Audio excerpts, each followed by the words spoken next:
Hello bachcho, let's read the question. The question says that assertion complexes of mx6 and mx5l type where x and l are unidentate do not show geometrical isomerism.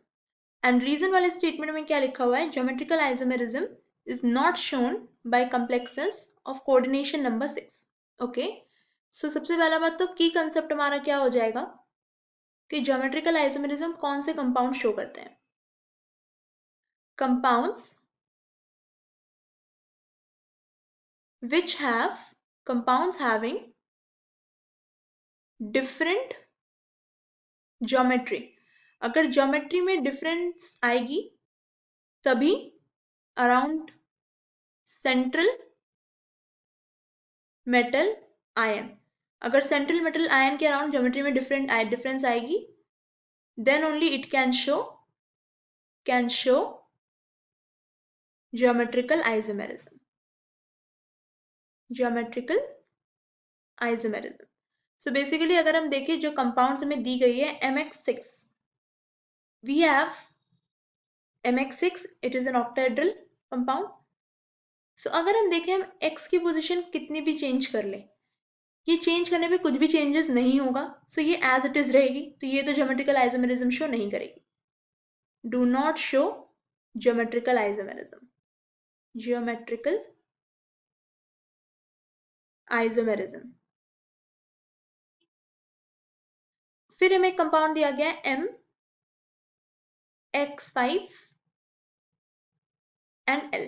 इसमें भी अगर हम देखें सिर्फ l ही एक अलग है, सो यहाँ पे भी हम कितनी भी चेंजेस कर ले x और l हमेशा ट्रांस में रहेगा. सो और एक x एक्सिस इसमें ही रहेगा. So this is not going to affect any way the geometry around M. So this will also not show any geometrical isomerism. Assertion जो statement है वो हमारा सही हो जाएगा. Reason में जो हमारा statement दिया गया है that is geometrical isomerism is not shown by complexes of coordination number 6. ये reason वाला statement बिल्कुल गलत है. क्यों गलत है? अगर हम एक एग्जांपल से देखें, we have an example M, or we can take some metal ion that is CO NH3 whole 4 Cl2. ये बिल्कुल कोऑर्डिनेशन नंबर 6 है इसमें कोबाल्ट का coordination number is 6. Now if we draw this CO, यहाँ पे क्या हो सकता है, दो जो क्लोरीन है उन दोनों क्लोरीन को या तो हम ट्रांस में रख सकते हैं, एक दूसरे के अपोजिट में रख सकते हैं दोनों क्लोरीन को, तो ये हो जाएगा हमारा ट्रांसफॉर्म. या फिर हम क्या कर सकते हैं, दोनों क्लोरीन को सिस में रख सकते हैं, एक दूसरे की एडजेसेंट पोजीशन पे रख सकते हैं.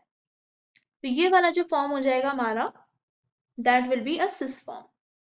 तो अगर हम देखें कोऑर्डिनेशन नंबर 6 के लिए ज्योमेट्रिकल आइसोमेरिज्म बिल्कुल शो हो पा रही है, तो ये स्टेटमेंट रॉन्ग हो जाएगा and assertion will be the correct statement. तो final answer for this question will B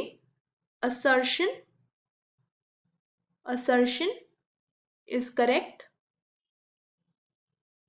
and reason is incorrect. Reason वाला स्टेटमेंट ही पूरा इनकरेक्ट स्टेटमेंट है. I hope you understood the concept well. Best of luck.